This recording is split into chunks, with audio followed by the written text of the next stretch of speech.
Off Art parle d'art. Alors vous allez sans doute vous dire pourquoi parler de sport? Eh bien, tout simplement parce que la frontière entre le sport et l'art peut disparaître. On va parler dans cette vidéo avec un amoureux des arts martiaux et de l'art noble, la boxe. Pour comprendre le parcours de Steve Gentis, que j'ai la chance de vous présenter, est-ce qu'il faut remonter à ses 30 ans quand il joue à la scène musicale dans La boxeuse amoureuse? Ou à ses 22 ans quand il fait un tango box? Ou peut-être même à ses 18 ans quand il fait sa première photo avec Pierre et Gilles? En fait, il faut remonter à ses 4 ans quand il découvre les arts martiaux. Et tout découle de cette fusion, de cet instant. Steve Gentis s'intéresse à ce qui n'apparaît pas à la surface visible des êtres, donc je pense qu'on a pas mal de choses à se dire.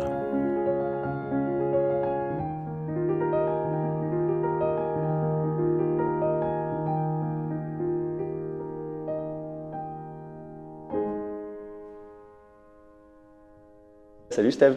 Salut Mathieu. Ça va? Très bien. Bon, écoute, je suis très heureux de... moi ça va très très bien, je suis vraiment très heureux d'être avec toi aujourd'hui, parce que ça fait un petit moment qu'on se connaît, on s'est rencontrés quelques fois. On a eu la chance de parler de, j'ai envie de dire, ton art dès maintenant, parce que tu es un sportif de haut niveau, tu vas nous en parler pendant toute cette vidéo, tu pratiques la cascade, la boxe, les arts martiaux, la danse, tu es aussi acteur, tu fais plein de choses, beaucoup de sport, mais dès le départ, on a senti qu'il y avait un lien avec l'art et c'est vraiment ça que je veux qu'on mette en avant aujourd'hui dans cette vidéo. On va parler aussi beaucoup de spiritualité parce que tu es quelqu'un de très connecté. Tu me diras si je me trompe, mais visiblement, après ce qu'on s'est dit, et je pense qu'on l'est tous aussi. Et avant toute chose, j'aimerais bien que tu te présentes. T'es qui, Steve? Alors, ça c'est une vraie question. Qui sommes-nous? Ah oui. Je peux commencer peut-être par te décrire un peu un parcours. Ouais. Très jeune, j'ai eu la chance d'avoir des influences de par mes parents, notamment mon père qui lui était pratiquant d'aïkido, c'est un martial japonais qui a pour but d'utiliser la force de l'adversaire. Donc c'est pas un art où on vient attaquer, c'est un art où on vient absorber une énergie pour la dissiper. Donc lui m'a mis tout jeune sur le tatami et j'ai commencé avec le judo, donc premier sport, les arts martiaux. Avec quel âge à ce moment-là? J'avais 4 ans. D'accord. 4 ans. Et donc ça c'était le premier sport que j'ai fait tout jeune. Et puis après, plusieurs arts martiaux, ça a été le judo, donc après le karaté, le taekwondo. Et finalement, j'ai eu une grande rencontre avec la savate, la boxe française, qui est devenue mon sport, mon art martial ou pugilistique de prédilection. Et donc, je parlais des influences des parents. Ma mère, elle pratiquait le yoga, pratique toujours le yoga. Et on va dire que j'avais les influences donc, de par mon père du côté plutôt martial et toute la philosophie du yin et yang aussi dans l'alimentation, avec la macrobiotique. Et ma mère, elle m'a apporté aussi ce rapport au corps avec le yoga, mais aussi avec la méditation, avec aussi une conscience de la manière d'alimenter son corps. Donc j'ai eu cette chance d'avoir une approche, en tout cas une éducation assez holistique à ce niveau-là. Holistique, ça veut dire que ça prend tout en compte, quoi. Ton corps, ton âme, exactement, le tout. D'accord. Et de ces influences, je me suis laissé porter par ces passions, par ces mouvements, et petit à petit, des rencontres en fait m'ont amené à comprendre et à commencer à ouvrir les portes entre l'art et l'art martial, ou alors on pourrait le voir aussi d'une manière où est-ce que le sport est un art? Où est-ce que le sport devient un art? Quels sont les points de connexion? Quels sont les points de connivence entre la performance artistique et la performance sportive? Entre le travail du corps et le travail de l'esprit? Entre le travail du sportif et la matière qu'un artiste va chercher à façonner, à transcender? À un moment donné, c'est devenu, au-delà d'une philosophie de vie, une façon de vivre, un petit peu une philosophie de vie même, j'ai l'impression. C'est devenu aussi ton travail. Ouais. Tu as eu des expériences assez dingues. On va revenir vraiment sur les points clés de ta vie, de ta carrière. tu as travaillé beaucoup en tant que cascadeur dans des films, tu as fait plein de choses. Est-ce que tu peux nous parler un petit peu de tout ça? Parce que c'est pas le genre de métier qu'on connaît très très bien. Et c'est peut-être là qu'on voit que, ok, c'est un sport, mais c'est aussi une discipline, c'est un savoir-faire, donc on se rapproche un petit peu du côté artistique. Tu peux nous parler un petit peu des films dans lesquels tu as travaillé et ce que tu y as fait? Alors pour reprendre la suite de ce parcours et pour répondre à ta question, donc le point de bascule a été aux alentours de 20 ans. Une chorégraphe m'a cherché en fait un boxeur pour intégrer à sa compagnie de danseurs et de performeurs. Il y avait déjà un rapport, je pense, j'avais toujours cette fascination pour l'esthétisme du combat, l'esthétisme de l'art martial, nourri aussi par tous ces films, Bruce Lee, etc. Je voyais vraiment de la beauté, de la grâce là-dedans, et pas forcément de la violence. Et donc ça a été pour moi de me retrouver sur scène en fait, à devoir utiliser mon corps non plus pour une performance ou pour des oppositions ou de la compétition, mais pour performer mais différemment face à un public. C'est pas la même chose parce que quand tu es avec un adversaire, tu es là pour gagner. Tu es là pour mais en même temps, faire perdre. Enfin, c'est quand même... il y a une harmonie. En fait, il y a plein en fait, ça a été en fait, j'ai vu plein d'interconnexions assez spontanément entre la danse qui peut s'installer entre deux adversaires, c'est la danse qui peut s'installer entre deux partenaires. Tu l'avais déjà, je te coupe, désolé, mais tu l'avais déjà ça en tête quand tu étais en compétition avec des autres sportifs, le côté chorégraphié? En fait, à la sensation, pour faire un beau combat, pour faire un beau match, pour faire un bel entraînement, il faut être deux. Il y a vraiment un échange d'énergie qui va créer une harmonie ou non. Tout est rythme, il y a une musicalité forcément dans les arts martiaux. Donc cette rythmique qui s'installe entre les deux combattants, les deux artistes martiaux, c'est aussi une musicalité. Donc il y avait déjà ce rapport-là. Et lorsque je me retrouve sur scène et à travailler avec cette compagnie, avec cette chorégraphe, le travail était aussi d'aller chercher justement toutes ces connexions profondes entre la boxe et la danse. Et donc là, ça a été pour moi un grand plaisir et une source d'inspiration de pouvoir creuser. Donc là, il y a eu beaucoup de choses avec cette compagnie. Et puis, c'était en Suisse. On était basé à Bâle, mais on a beaucoup tourné en Europe, notamment en Allemagne, etc. Et de retour à Paris, elle qui était dans ce courant danse-théâtre m'avait aussi ouvert, je pense, l'esprit à l'interprétation par le corps, mais donc avec tous les états que ça peut comporter, émotionnels, énergétique. Et donc j'ai voulu creuser aussi cette partie-là, la partie qu'on pourrait dire plus théâtrale, plus le travail de l'acteur. Tu joues un rôle.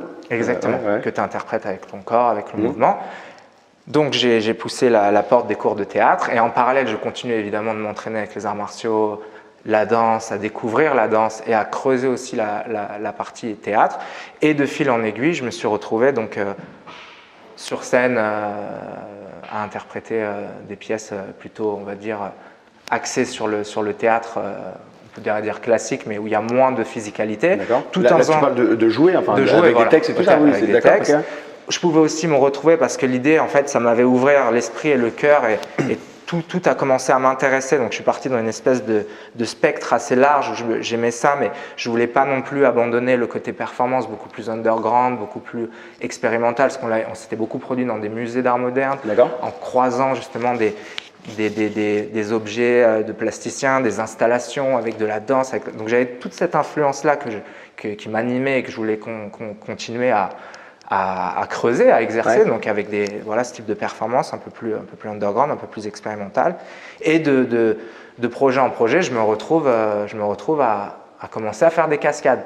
Qui est aussi un croisement finalement entre la danse et la chorégraphie. C'est de la chorégraphie, c'est du timing, c'est du dialogue par le corps. On n'est plus sur scène, on est face à la caméra. Et puis tu n'as pas d'improvisation là-dedans, j'imagine. La cascade, tu ne peux pas vraiment improviser. Il y a toute une part de création à la base. Pour créer les chorégraphies, les timings, etc. Après, dans la cascade, il y a plein de domaines. Mais là, on va plutôt peut-être parler de ce qu'on appelle le combat scénique. C'est vraiment les chorégraphies de combat, les arts martiaux, ce que j'ai le plus pratiqué. Et donc, en fait, à partir de ce moment où j'ai commencé à pouvoir naviguer et m'épanouir d'une discipline à l'autre, j'ai peut-être réalisé que je n'étais pas et je n'allais pas être un expert. Pas être un grand combattant, pas être un grand danseur, pas être un grand cascadeur, pas un grand acteur. Mais je un dis ça petit comme peu ça, bon partout. mais pouvoir danser d'un registre à l'autre et pouvoir exprimer d'une manière fluide et large et voir en quoi tous ces arts peuvent se nourrir, se transcender, se créer en fait une matière qui moi m'élève en tout cas et que je trouve complètement pertinente en fait pour passer d'un domaine à l'autre. Et le fait de pouvoir s'entraîner dans toutes ces disciplines, j'y ai vraiment vu des ponts de plus en plus profonds et de plus en plus pertinents. Ça me fait penser un petit peu à la danseuse amoureuse. Je t'ai vu performer avec Marianne Gillot il y a quelques mois, enfin il y a un an peut-être, une année, je dis pas de bêtises. Ça ressemble un petit peu à ce que tu nous racontes là. C'est-à-dire que moi ce que j'ai vu, c'est complètement hybride, quoi. C'était la rencontre entre vraiment des boxeurs. Il y avait la violence, en même temps il y avait la grâce, il y avait la souplesse, il y avait la gentillesse de la danse classique et tout ça. Enfin, c'était quand même.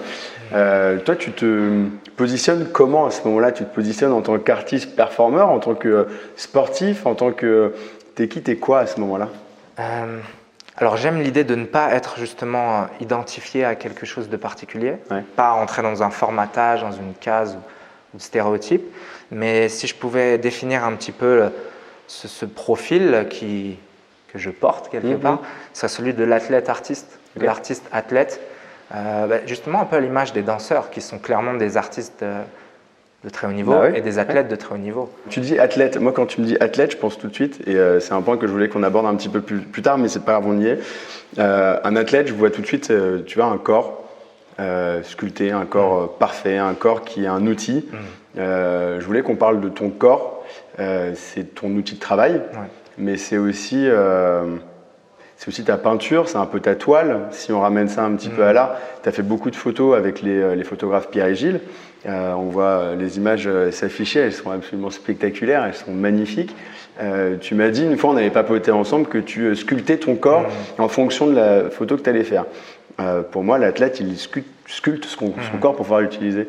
Ton corps, c'est une peinture, c'est une toile, c'est quoi? C'est très intéressant la porte que tu ouvres parce que en parallèle de donc ce cheminement par le mouvement à approfondir les arts et à approfondir les types d'entraînement, parce que finalement même le travail de l'acteur c'est un entraînement comme le travail de l'athlète pour l'instrument, l'appareil. Il y a des muscles à utiliser, que ce soit la voix, la mémoire, il y a tout. Et les muscles émotionnels, énergétiques et autres. Donc cet entraînement du corps amène forcément, par sa recherche de fonctionnalité, sa recherche de performance à la base, amène forcément à un esthétisme, à un dessin, se sculpte en fonction des sollicitations qu'on lui appose, en tout cas, du stress. Donc je pense assez rapidement, ce corps est aussi devenu une matière première, un petit peu comme une glaise dynamique, organique, que j'ai appris par des recherches, aussi un intérêt de plus en plus poussé pour l'alimentation, parce que c'est aussi ce rapport, tu es ce que tu manges. Il y avait aussi ce côté, tous les atomes qui vont composer mon corps viennent d'une nourriture, et énergétiquement et structurellement. Si je veux pouvoir m'épanouir dans mon sport ou dans mon art, je dois avoir des sources structurelles, énergétiques à la hauteur de cette vibration que je veux atteindre. Donc je pense que j'ai rencontré aussi des leviers et des outils pour façonner ce corps, le dessiner, le sculpter et jouer avec en fait. Prendre du poids, sécher. Il y a aussi évidemment une résonance en fonction des rôles ou des choses qu'on peut faire au cinéma ou sur scène, avec l'idée de se transformer en fonction du personnage ou en fonction de l'acteur que l'on doit doubler, je pense par exemple pour un cascadeur. Et donc ça a été aussi des rencontres avec des artistes, avec des photographes, avec des artistes contemporains comme Pierre et Gilles, qui travaillent eux comme des réalisateurs de cinéma où on rentre dans un rôle pour chaque photo. Et j'ai pris chacune des préparations, notamment avec eux, chacune de ces photos comme des rôles avec une véritable préparation physique qui passait par l'alimentation, qui passait par une énergie dans les postures de corps que j'allais apposer sur le personnage que l'on allait photographier, que l'on allait représenter. Et du mouvement pouvait naître aussi cette capacité à modeler le corps, mais d'une manière très fluide, à transformer. Et ça m'a aussi passionné de voir jusqu'où on pouvait aller avec son corps, jusqu'où est-ce qu'on peut le transformer, et dans le mouvement et dans son apparence. Qu'est-ce que ça t'a apporté de travailler avec d'autres artistes? Parce qu'encore une fois, voilà, tu as travaillé avec des réalisateurs, tu as travaillé avec plein de personnes, là, avec des photographes. Est-ce que ça t'a changé la façon de voir, je sais pas, ton corps, de voir l'art en général? Qu'est-ce que ça t'a apporté? Je dirais que d'expérience en expérience, c'est surtout des rencontres, de rencontre en rencontre, d'expérimentation en expérimentation. C'est devenu plus un chemin justement d'exploration, et notamment des rencontres telles que Pierre et Gilles ou d'autres artistes ou différents types d'artistes. Je me suis vraiment intéressé un peu à ce que chacun faisait, à sa vision de la représentation, à sa vision de la manière d'exprimer les choses.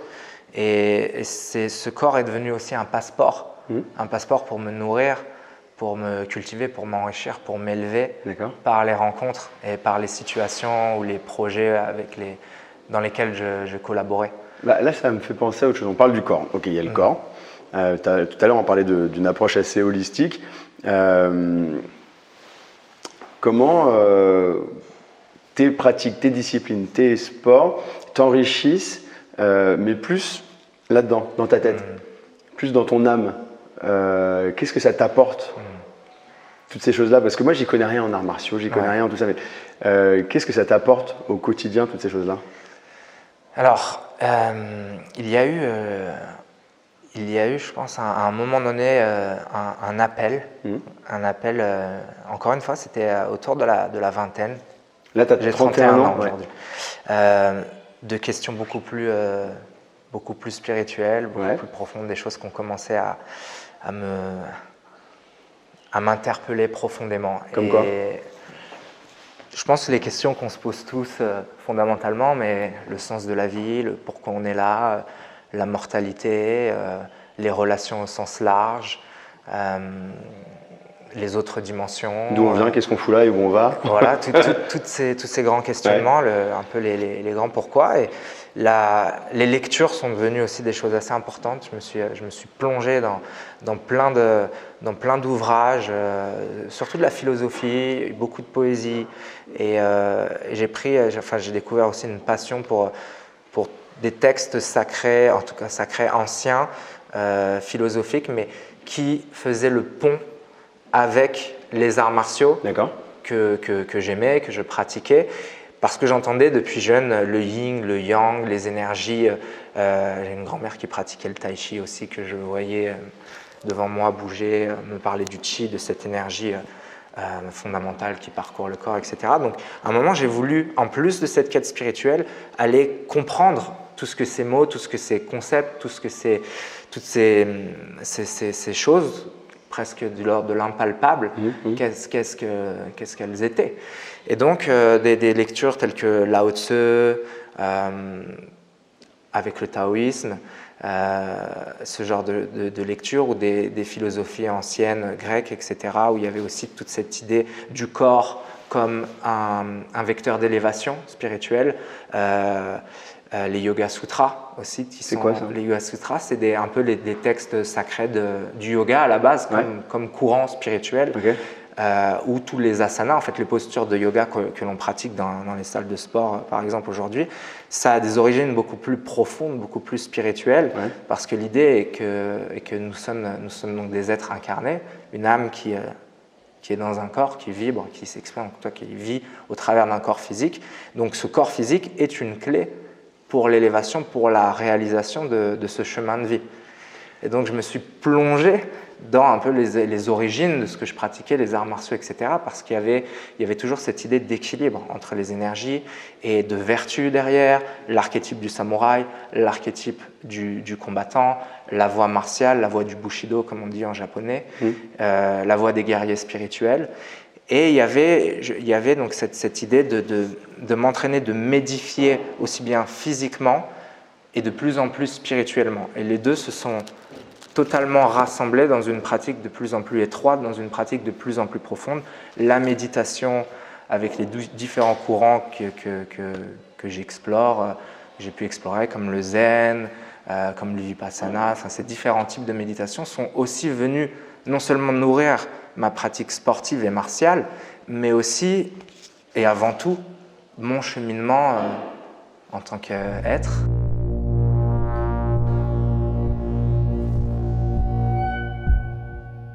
On est au cœur de Paris, dans un immeuble désaffecté. Et en même temps, on pourrait être presque dans un sanctuaire. C'est un peu une bulle au milieu de la matrice. Et j'ai créé un espace dans lequel on s'entraîne en arts martiaux. On s'entraîne avec mon équipe de cascadeurs.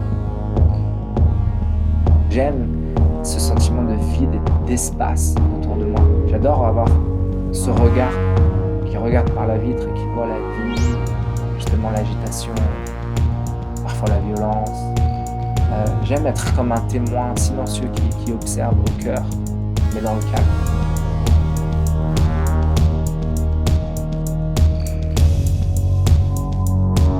Ce que j'aurais envie de dire, de crier, même de partager, c'est sortons de l'illusion, accepter de sortir d'un moule, accepter de sortir d'un formatage, sans peur justement, sans peur d'échec social, mais justement oser faire le saut vers ce qui nous apporte de la joie.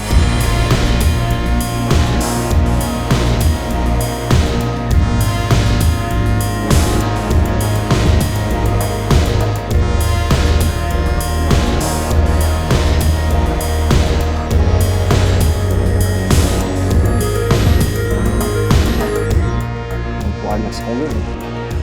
Dans la grande majorité des cas, ce qui nous rend heureux, c'est les interactions positives avec les autres. La joie, le rire, l'amour, sous toutes ses formes, l'amour, l'amitié, c'est la même chose mais avec des degrés différents. Et il n'y a rien qui peut nous rendre plus heureux que ça.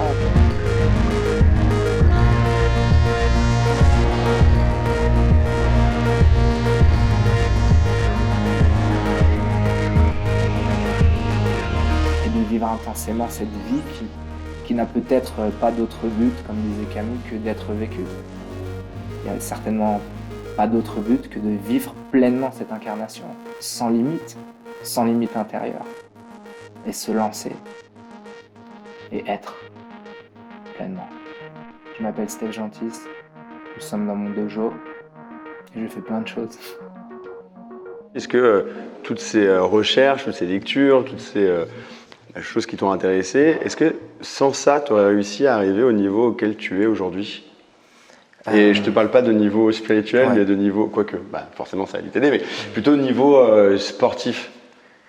Oui, clairement. Et d'ailleurs, il y a de plus en plus, pour la petite parenthèse, il y a de plus en plus d'interventions de préparateurs mentaux pour les sportifs de haut niveau qui vont ouvrir des portes au niveau du subconscient, au niveau évidemment de la psychologie, mais de l'hypnose, des états de conscience modifiés, des visualisations d'objectifs, même de mouvements, de vraiment se mettre dans des états méditatifs. Je pense par exemple à des danseurs, mais aussi par exemple en gymnastique, il y a toute la visualisation de l'athlète en fonction des mouvements que cet athlète va devoir produire et son repère dans l'espace et hors du temps.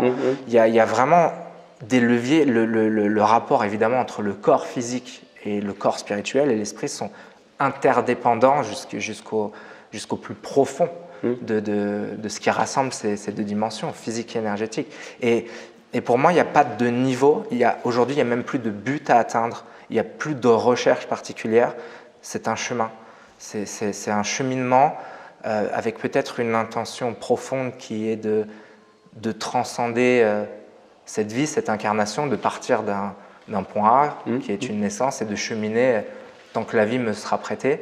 Et tous ces outils finalement se réunissant, se nourrissant les uns les autres, déjà sont un plaisir et une joie, mais qui m'apportent aussi bien qui me donnent en tout cas une matière et un support à travailler en tant qu'être humain.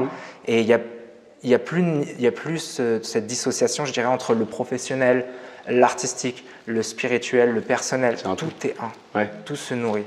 Le mouvement, le combat, la méditation, j'ai la chance de pouvoir gagner ma vie aussi avec toutes ces choses-là. Donc ça devient une expérimentation, une nourriture permanente et une source de joie avant tout. Tout à l'heure, tu parlais d'état de modifié de conscience, un peu tout ce qui peut tourner autour de l'hypnose. Quand tu performes, que ce soit en combat ou que ce soit sur scène, t'es toi-même ou t'es pas là, t'es là, t'es où Alors, encore une fois, c'est très intéressant ce que tu soulèves. C'est en sport, il y a à certains niveaux de performance, il y a une transe, clairement. Il y a ce qu'on pourrait s'apparenter à une forme d'animalité. En tout cas, il y a une zone de présence intense. Cette zone de présence intense, encore une fois, elle va faire le pont entre l'artistique, en tout cas, le corporel et le spirituel. Dans le sens où on va chercher avec des procédés de méditation à être plus présent dans sa vie, plus incarné, plus hors de l'espace-temps, hors de la projection ou de ressasser le passé, mais beaucoup plus à ce que nous faisons seconde par seconde, moment par moment. Et cet état, évidemment, on le recherche dans le sport. On se doit d'avoir cet état de présence, de disponibilité à la fois du corps et de l'esprit. Dans un combat de boxe, si on n'est pas pleinement présent, ce qui se joue au quart, à la fraction de seconde, ça peut être un chaos, ça peut être un coup dur. On doit presque développer une forme de médiumnité dans la lecture du schéma corporel de ce que l'autre va déclencher, et ça devient instinctif, ce que nous allons créer dans notre forme de corps comme parade ou comme riposte. Donc il y a un état de pleine présence à ce moment-là. Et cet état, je le ressens également sur scène. Il y a un moment, il n'y a plus de Steve, il n'y a plus de ce que je suis ou ce que je ne suis pas. Je me mets vraiment au service d'une histoire, au service d'une action. Et ces zones-là de pleine présence sont aussi des zones de vie à très haute intensité. C'est une forme d'extase énergétique. Il y a quelques semaines, tu as eu un accident. Tu t'es fait mal à la jambe. Alors, je ne sais pas si c'est la jambe droite ou la jambe gauche. C'est la gauche. La gauche. Côté du cœur. Forcément, il y a le avant, il y a le après. Comment tu as vécu ce moment, toi, en tant que sportif, qu'artiste? Parce que c'est ton outil de travail, quoi. On parlait du corps tout à l'heure. Comment tu gères cette situation au moment où Alors, déjà, qu'est-ce qui s'est passé et comment tu as géré? Alors, je m'entraînais... Encore une fois, le corps et l'esprit sont tellement interdépendants, interconnectés. Je m'entraînais de manière assez intense pour préparer un film. Et donc sur une mauvaise chute, je me suis fait une rupture de ligament croisé du ménisque, pour être technique, anatomique. Et la première réaction, ça a été une forme de soulagement, dans le sens où, de manière personnelle, je pense que je traversais aussi des états émotionnels assez forts, assez lourds, assez durs, comme on en rencontre tous au long de nos chemins. Et le moment où ce corps a lâché, a cessé de me porter, où j'ai la vie qui m'a mis ce genou au sol, c'était comme une forme de soulagement, parce que je sentais que c'était la mort de quelque chose, la mort d'un cycle, et que ça allait être la renaissance, en tout cas un théâtre pour une renaissance. Parce que le fait d'être aussi dans une certaine promiscuité ou proximité avec son corps, j'ai senti que ça allait être une grosse blessure. Je me suis fait opérer, j'ai senti que vraiment le genou il est parti dans l'autre sens, ça va être un moment long et ça va être l'occasion d'aller chercher des choses encore plus internes. Et le processus... Dès le départ, tu t'es dit ça va être... Ça, tout de suite en fait.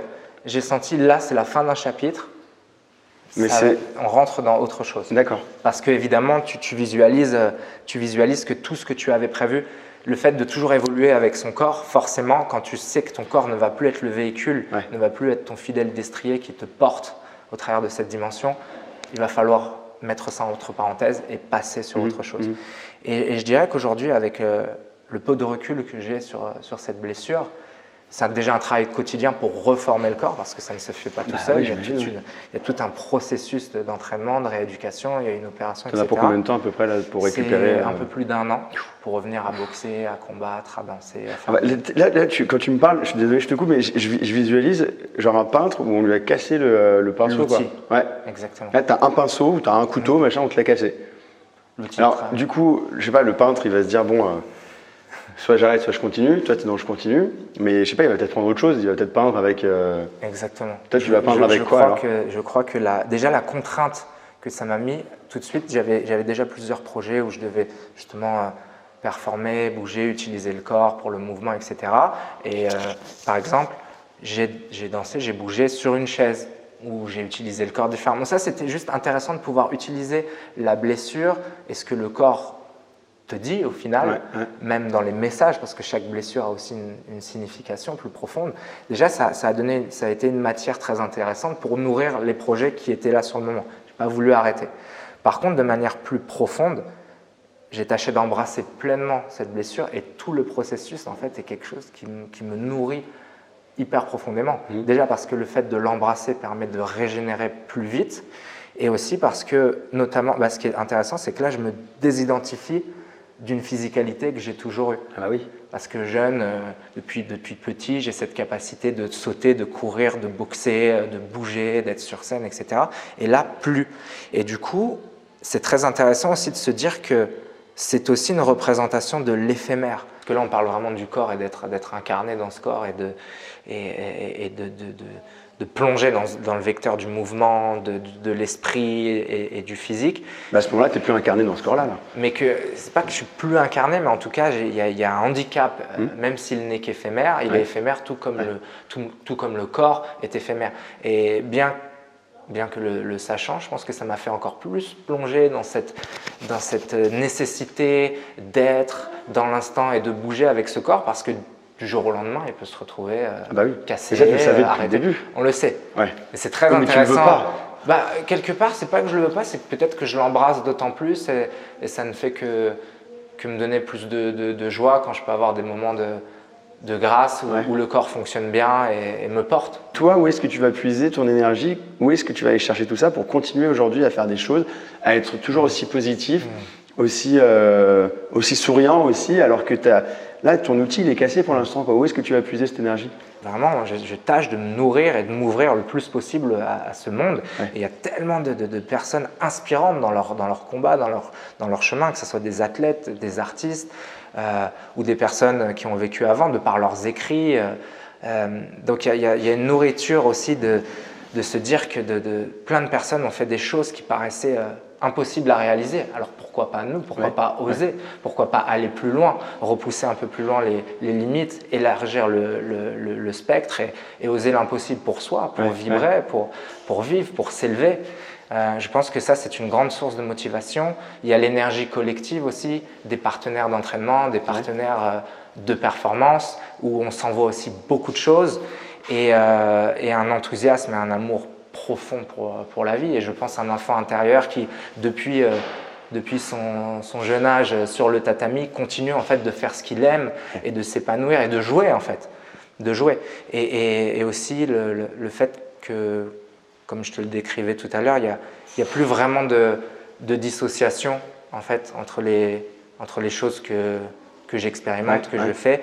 Et je pense que du coup ça me pousse, ça me porte à ne pas m'arrêter sur les épreuves de la vie, mais toujours à continuer, parce que chaque fois où je vais tomber, ça c'est peut-être le côté boxeur qui parle, mais chaque fois où je vais tomber et tomber et tomber encore, ça va être cette aptitude à se relever et à embrasser la chute pour mieux se relever, et se relever avec un peu plus d'édification ou un peu plus de sagesse ou un peu plus d'envie encore. Poète. Réflexion d'un monde. Vertige, rêverie, vivre l'errance. Une tentative. Un langage. Poursuite d'une essence. Prisme sans fond. Iris sans prémisse. Son âme plonge.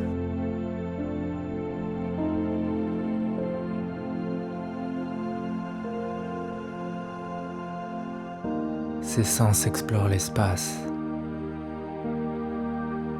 en de douces transes, se perdant chez les uns, recevant un peu des autres.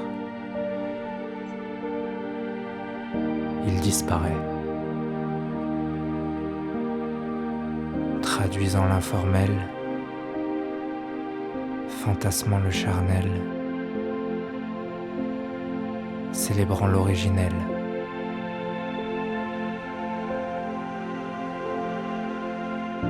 comme les mortels.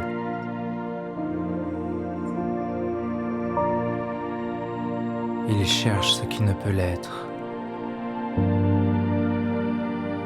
Imagine pour vivre. Pleure par l'encre et ses ailes. S'abandonnant à toutes les matières.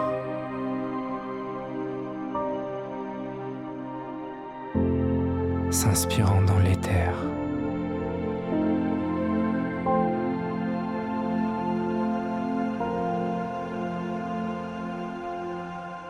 Entre les lignes du temps.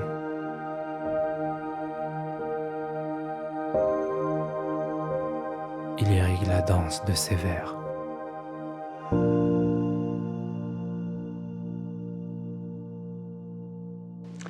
T'es quand même un petit peu humble parce que tu me dis pas que depuis que tu as ça, tu performes autre part, dans autre chose, dans les mots. Tu écris des poèmes. C'est drôle. Il a dit oui, non, je suis là. Tu peux nous en parler un petit peu de ces poèmes? C'est drôle parce que c'est une grande pudeur de se mettre à nu. C'est plus facile peut-être presque de se mettre à nu devant l'objectif que par les mots.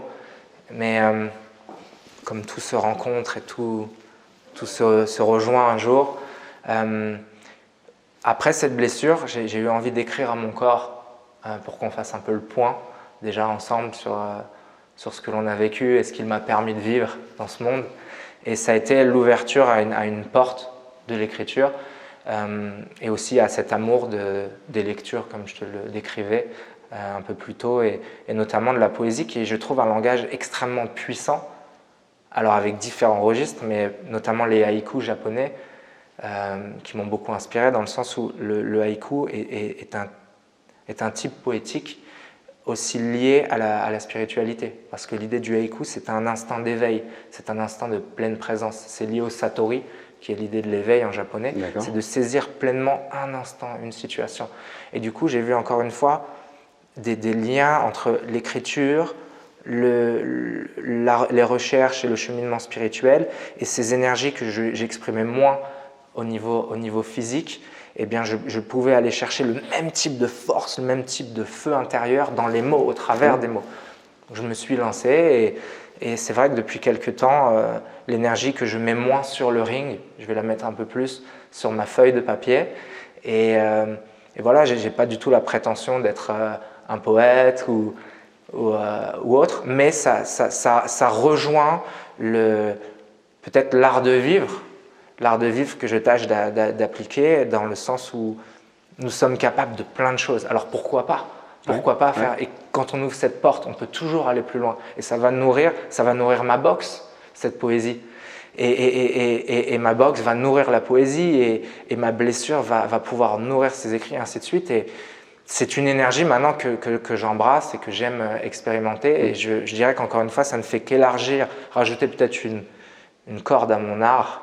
Et je suis l'impulsion, je suis l'instinct. Et pour l'instant, c'est une manière de bouger par les mots et par l'esprit. Il y a l'humain, tu parlais de l'humain tout à l'heure, c'est hyper important pour toi. J'imagine que ça t'inspire, ça te motive, ça te fascine. Ça me questionne.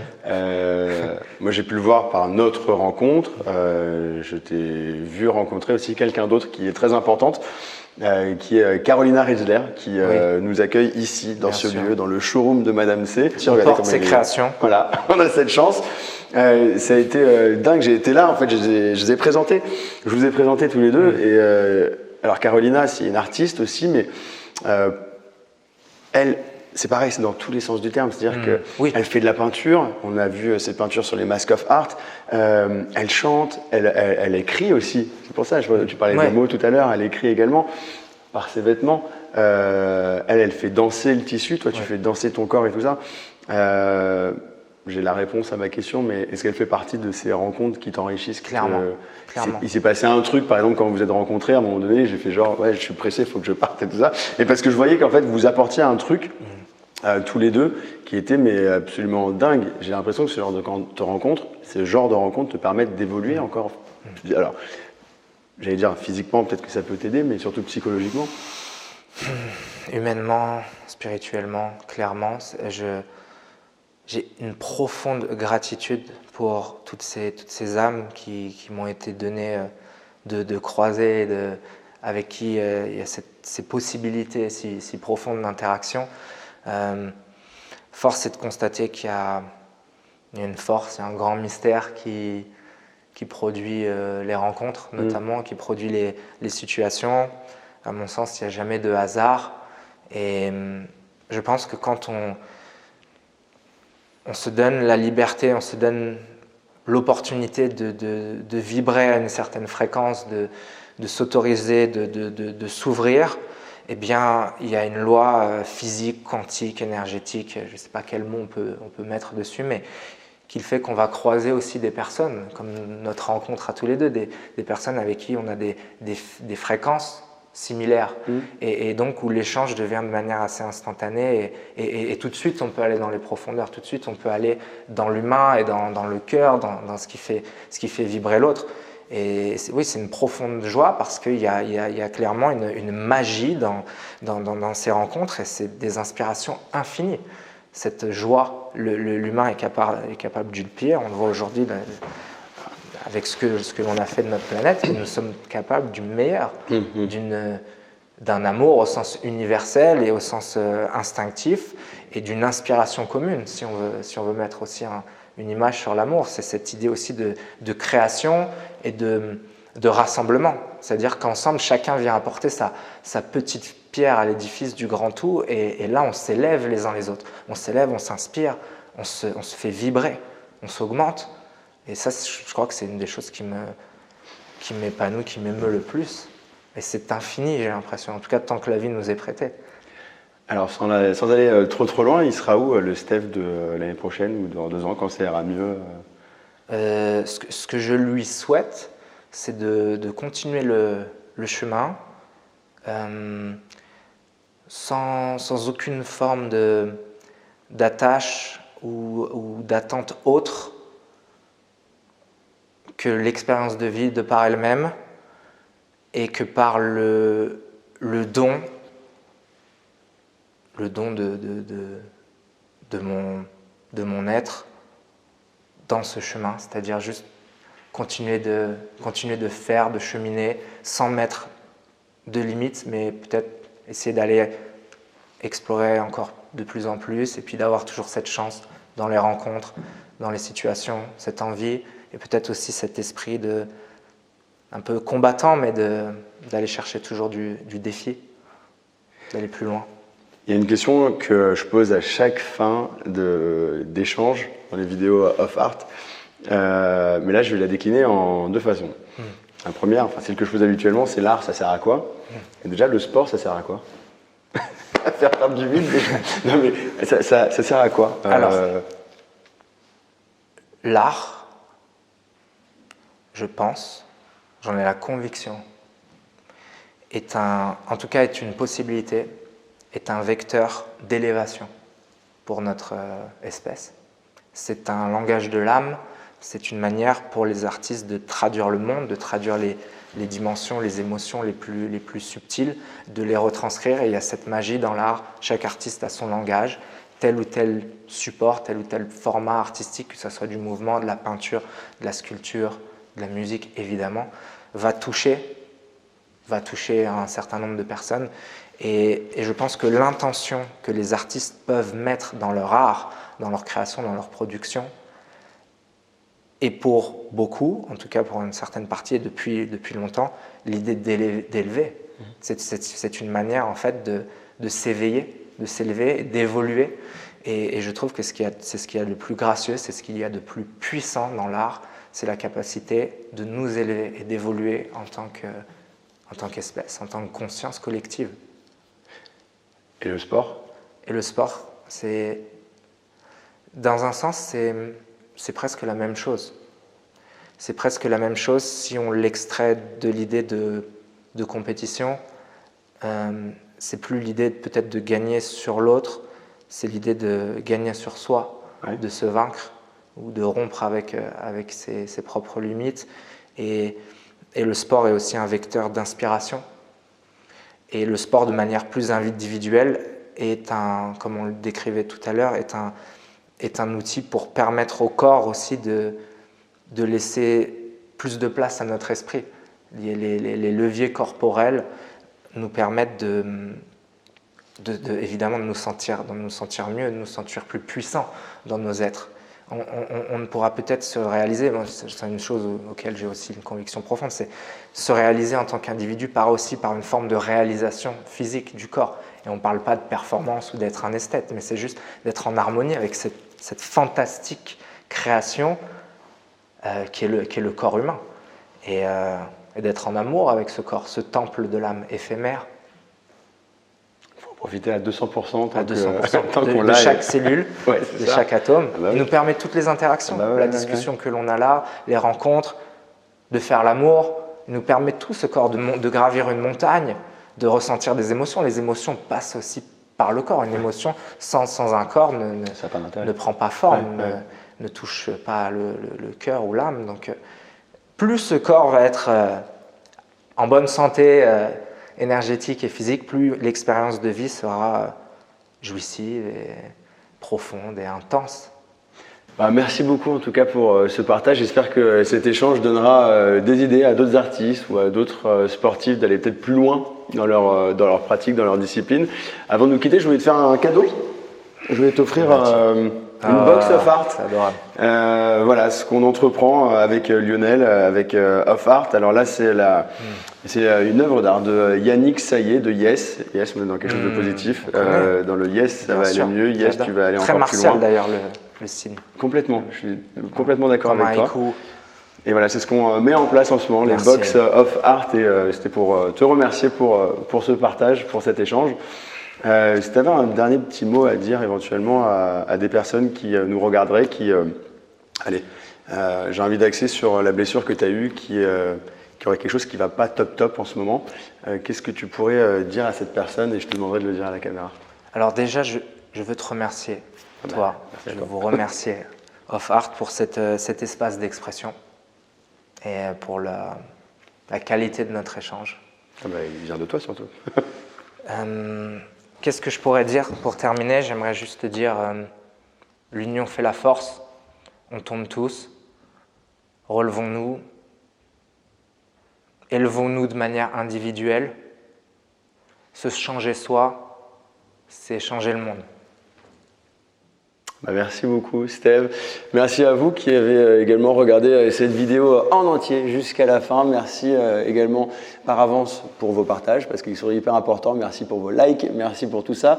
N'hésitez pas à faire un tour sur off-art.fr pour découvrir toutes nos rencontres artistiques sur Of Art. Et je vous dis à très très bientôt pour de nouvelles aventures artistiques. À bientôt, ciao.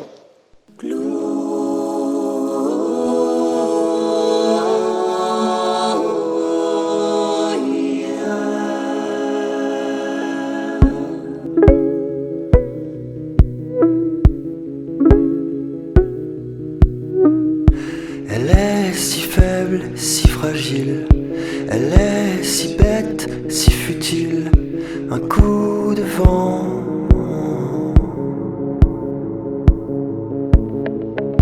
Elle est si belle et si subtile, mais elle s'éclate, elle s'éparpille, un coup de poing.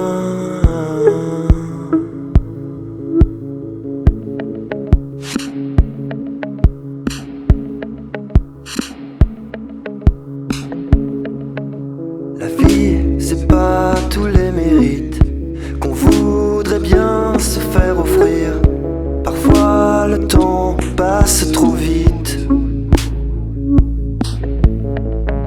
Y a-t-il enfin un apogée pour croire encore que l'on peut vivre, tout laisser, tout oublier?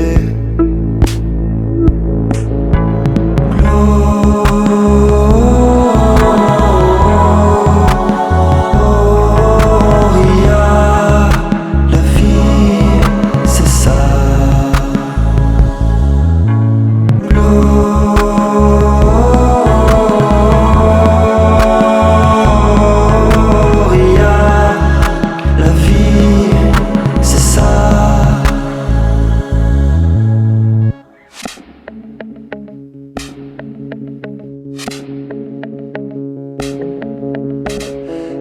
vie n'a pas vraiment d'emprise sur la façon de nous aimer. Elle est agitée, furtive, juste à côté de nos cœurs. Et ouais, je sais, faut qu'on décolle, sortir les marteaux de nos poches pour dériver, pour mieux s'aimer.